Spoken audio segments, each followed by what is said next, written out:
Ini adalah kisah luar biasa tentang keberanian, keajaiban, dan perlindungan di tengah bencana. Bagaimana sebuah masjid tetap berdiri utuh saat lingkungan sekitarnya dilalap api, dan seorang pria yang dikenal sebagai preman menemukan keselamatan yang tak terduga.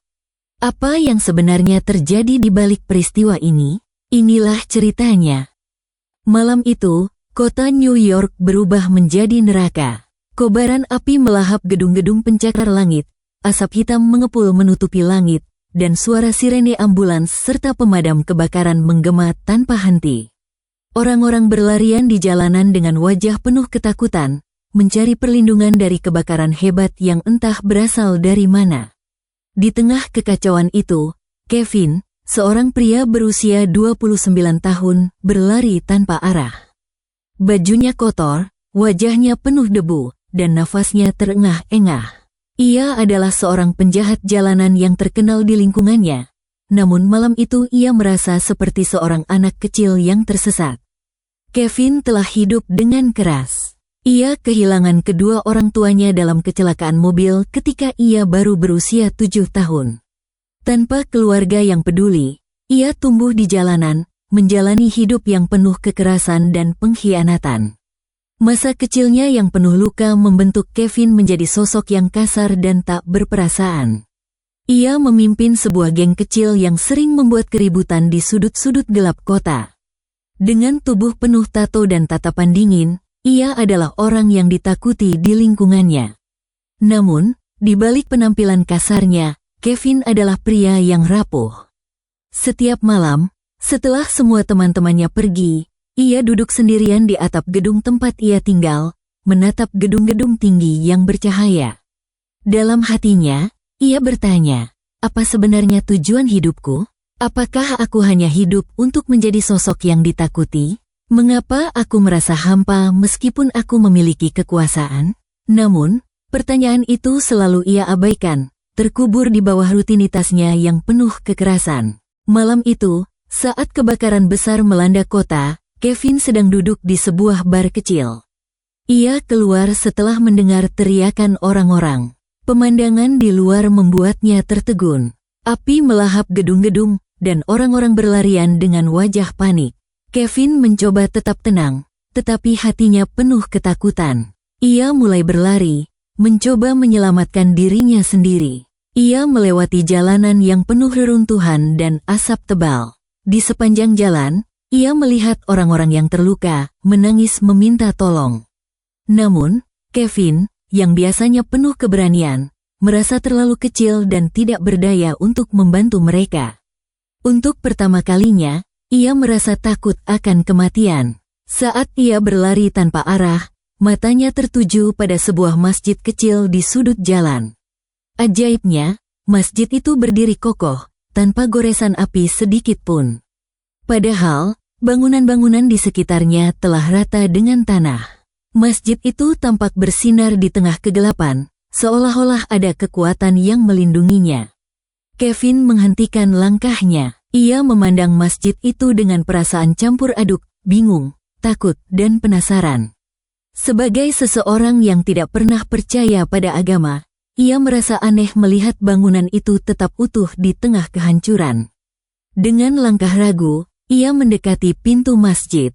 Ia berpikir, mungkin di sana aku bisa berlindung.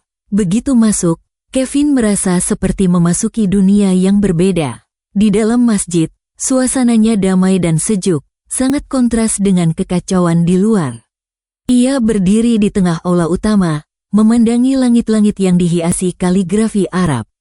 Ia tidak tahu apa arti tulisan-tulisan itu, tetapi hatinya merasa tenang. Tiba-tiba, air matanya mengalir tanpa ia sadari. Semua luka dan kepahitan hidupnya terasa terangkat dalam sekejap.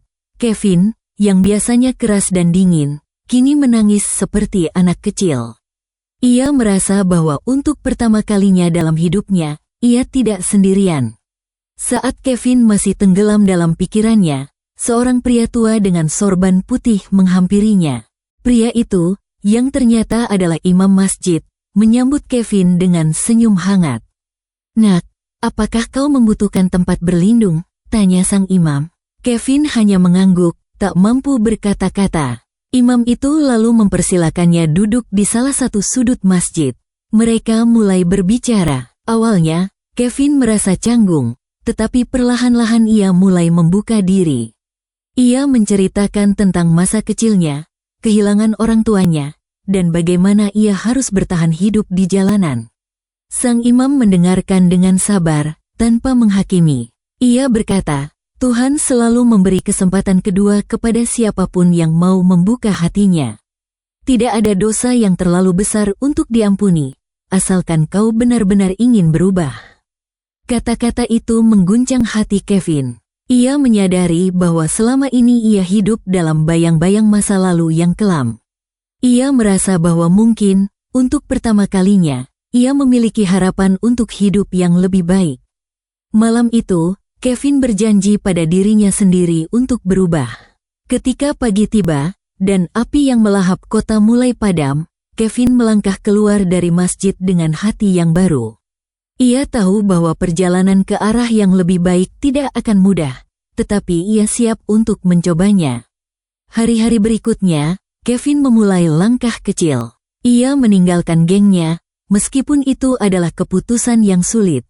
Ia mulai bekerja sebagai relawan, membantu orang-orang yang terkena dampak kebakaran.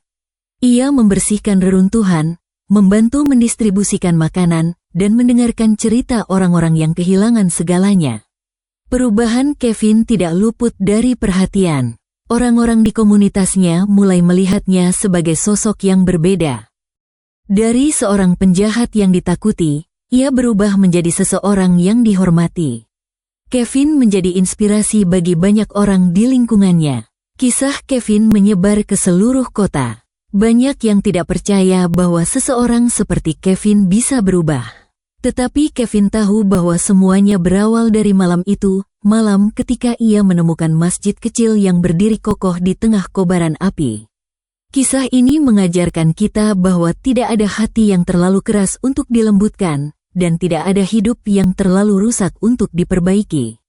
Semua orang memiliki kesempatan kedua, selama mereka bersedia untuk mengambilnya.